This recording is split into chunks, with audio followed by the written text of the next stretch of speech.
appreciation right now. How has the portfolio evolved and how has also actually improved RCBC as a whole? Gabby, yes, please. Maybe,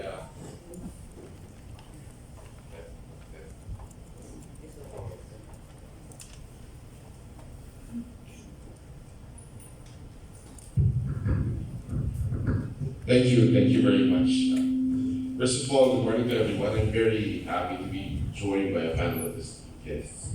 And talking about the journey that RCBC has taken. We started with our ESMS in 2011.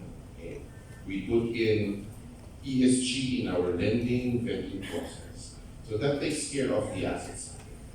As we move forward in 2019, we came up with the Sustainable Finance Framework, which now talks about the funding side. So together, they have been a very powerful mobilizer of our program across all asset classes, and we have been able to showcase and share this with the industry. So in the early years, we were one of the few, not the only bank, aggressively pursuing ESG. And I'm very happy to note that now more and more banks, and also the BSP and the regulators, are pushing the agenda forward. And we continue to help bring the message across and to more listeners, even our partners and our clients as well. But Gabby, I just want to ask an additional question. As you're moving towards the sustainability efforts of the bank, especially in financing projects, I'm sure that there was also a certain challenges which came along with that you had to overcome, because of course there's a certain mindset that you are the pioneer, you're the innovator, so the others are not going to follow suit at once. How did RCBC overcome the sort of challenges to become to move towards sustainability financing? Well, you're right. The conversation initially at the beginning, we were one of the few, so it was really more of educating our clients, and maybe Beth can have some inputs because she faces our clients. Thank you. Hi. For over 10 years now, our President Eugene mentioned that we have been funding very actively renewable energy. We've been engaging proponents in order to support them with their sustainability initiatives, and that is really in the form of funding their projects, specifically wind and solar.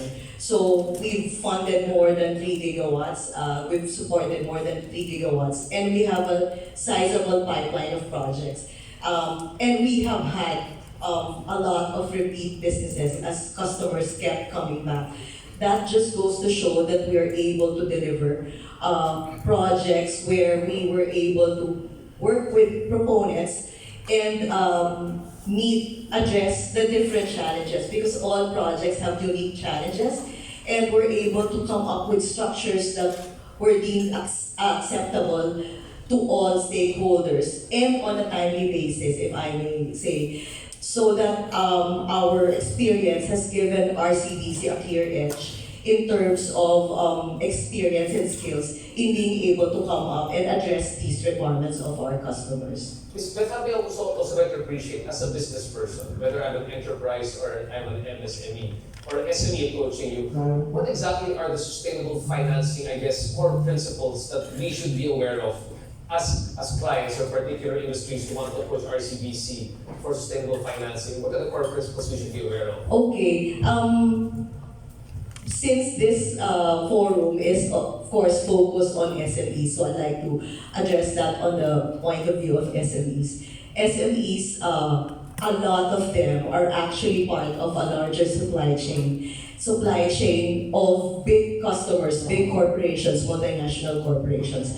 These corporations on their own already have their own sustainability initiatives and are already requiring everybody at the back, everybody in their ecosystem to be sustainable as well. So it is very important that SMEs are able to adopt for them to continue to thrive and continue to do business dealings with the big corporations and the multinationals. So sustainability will be in various forms. So that can be in like the kind of power they source. So is it coming from renewable energy or the thermal, the non-traditional sources, and also in the processes that they do. So are they using, one example is single-use plastic. So how do they use a lot of that? So practicing circular economy where you recycle, reuse, Those are things that you can actually start on a small scale and later on embed it in your process,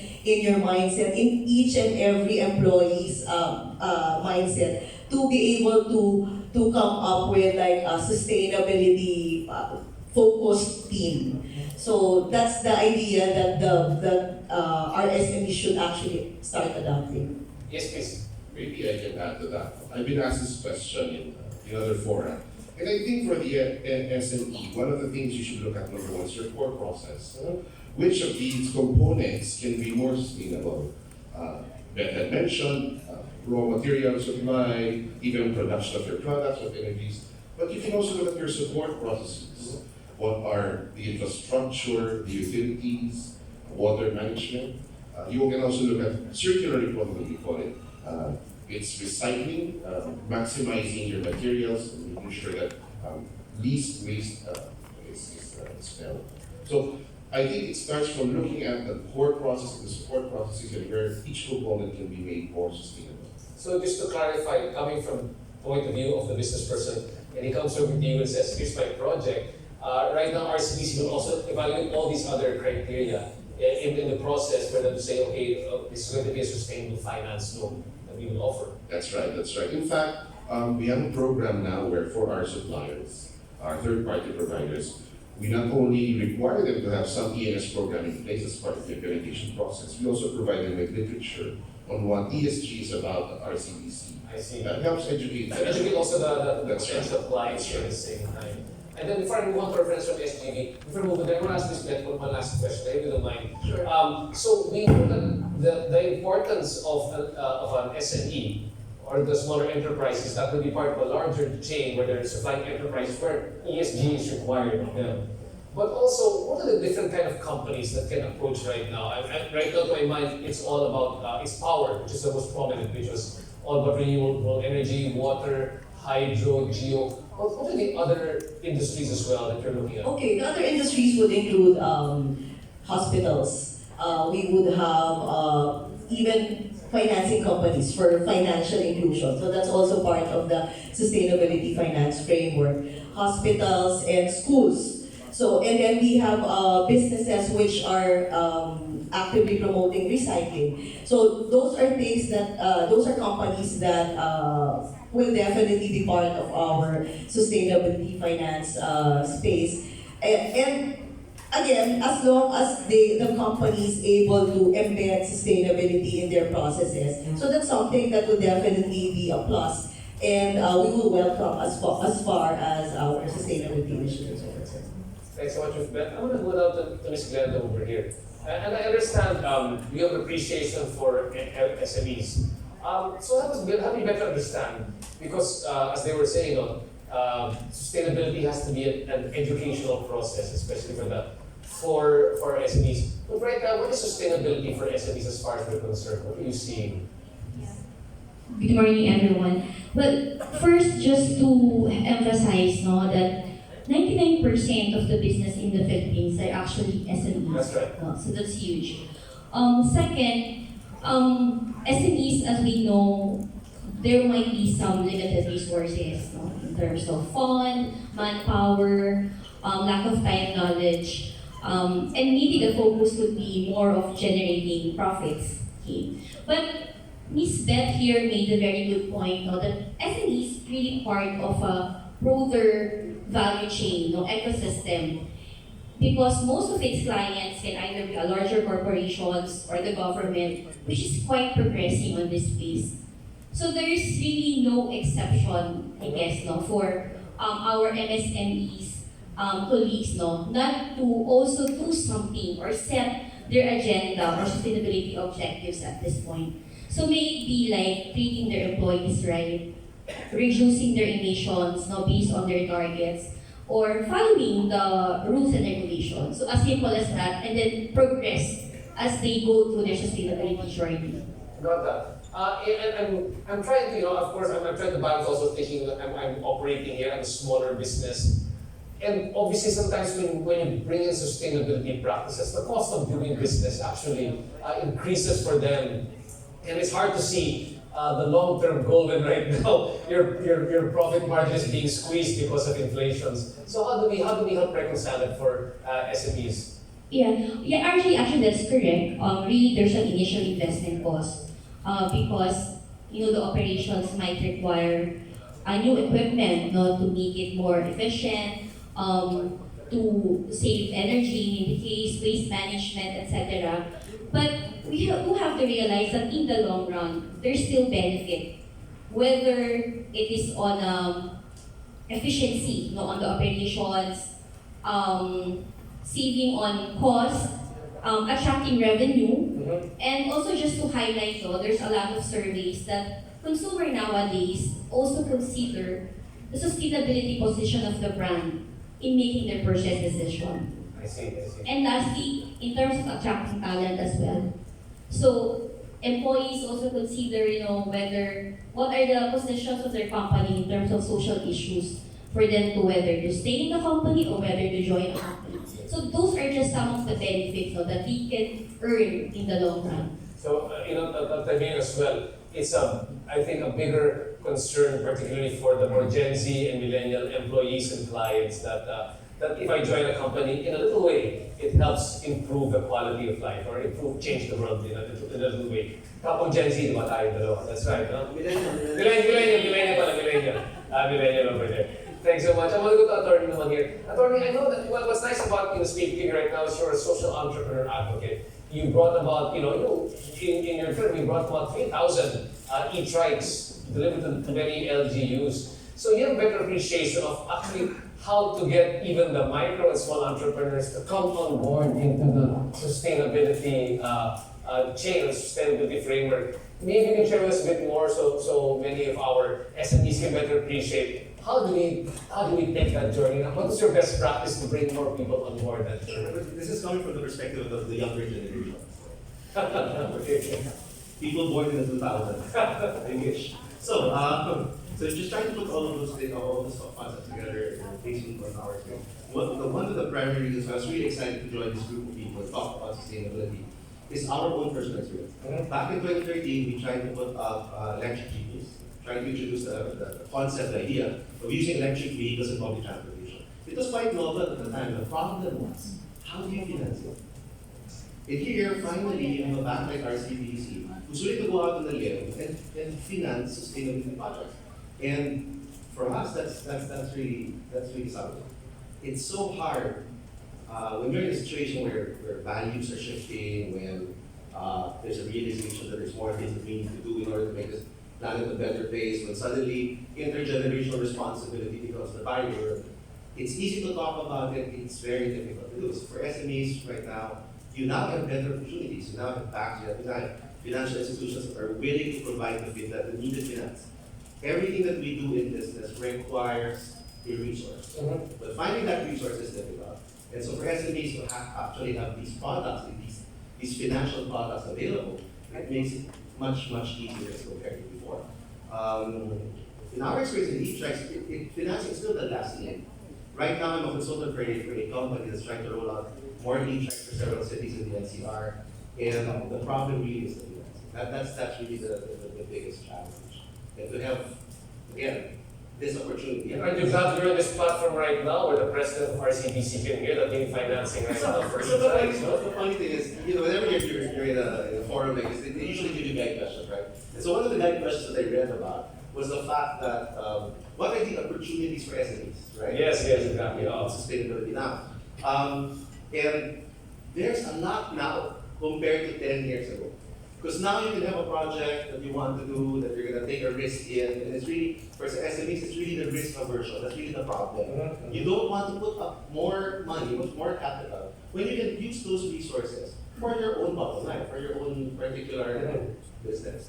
But now you have government institutions coming in, trying to support through recent laws. You have the Electric Vehicle Industry Act, you have the Energy Efficiency and Conservation Act, and now the private financial institutions are coming in. So there's more opportunities to get financing, which is really, honestly, that's really the challenge. And the fact is, we don't need perfection in sustainability. We don't need 100%. We don't need 100%. It's impossible to get 100% now. But it would be great to get 2%, 3%. Progress, I think, is the key. So like Gabby said, like Glenda said, like all the other members of the panel said, in doing all of these small things slowly and surely, that's the way we're going to combat this problem. Exactly, and like you said, it's a move towards sustainability. It's not going to be something that you can immediately move towards. Like right now, we open the forum to that discussion, so at least we provide an opportunity for projects like yours to go. Before I go back to our friends from RCBC, I'm just very curious, if you don't mind me asking, where comes the drive for you? I mean, this was 2013, 2015. It wasn't the drive towards sustainability. It wasn't being echoed by too many people at that time. So where was the drive for you to become a social entrepreneur advocate, to push for things like e-tricycles? I was genetically predisposed to it. I'm asthmatic. I have severe skin asthma.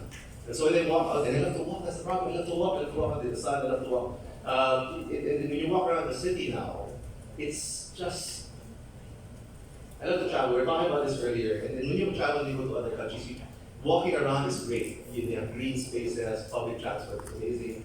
I love the Philippines, and we always discuss this amongst friends whenever you go drink with Filipinos. You always talk about, would you ever migrate? Would you ever go to a different country? Well, I don't want to migrate. I love this country. And so if you want to live in a better place, then you have to start contributing to that ideal. You have to start working towards that ideal. And so that's how the idea started. If you look at the data, public transport is one of the biggest contributors to air pollution in this country. We have jeepneys that were designed to work on diesel engines that are usually 20, 30 years old, running right now on our streets. We have tricycles that are two-stroke, running around all over the country. It's every day, and you're walking around, you're inhaling all of these pollutants. We need to start doing something about it. And that's how it started. The idea of bringing electric vehicles to public transportation. Got that. Thanks so much. And jumping off of the discussion, which is very interesting. So you're discussing, the requirements that you need to get financing for something like an e-vehicles. I'm going to go back now, because that was our discussion earlier on with Ms. Beth and over here with Gabby, was that you're coming up with the criteria, the processes, and the protocols. So for example, we've got business people listening to us here right now to say, okay, I'm interested to get into sustainable financing and introducing these green projects like the e-tri. If you were to just evaluate based on what he said, what do you think they need to be able to qualify and to be part of the sustainable financing efforts of RCBC? Well, the bank, it's normal. The bank would have to look at the business model and see how it pans out. How it will be able to service like the debt that it will acquire to be able to fund that project. And there are also a lot of intangibles attached to it. So we also put consideration to that. It's still largely a business proposition, but the good thing about it is that it's not just business just to earn money, because there's something more that the business gains, and we as a funder also are able to gain by being part of that project. So in short, it's still really a business. It's a business. It's not charity. It's business. So the whole thing has to make sense. There has to be enough returns for the investor as well as the bank, and also a bigger return for everybody, the environment included. Got that. Yes, Gabby, please. Maybe the next thing about our sustainable lending practice is that it's not just a sustainable portfolio that comes into focus. The entire portfolio comes into focus. In fact, we do due diligence on our portfolio, on our projects, and we provide inputs to the project proponents, the clients, on how they can address certain issues, be better with their operation, be better sustainable in the way they do things. I think it's not just, I want to join the sustainable portfolio of RCBC, but I think you want to join the portfolio of RCBC, and you will help you become more sustainable. Got that. And it's springing forth from that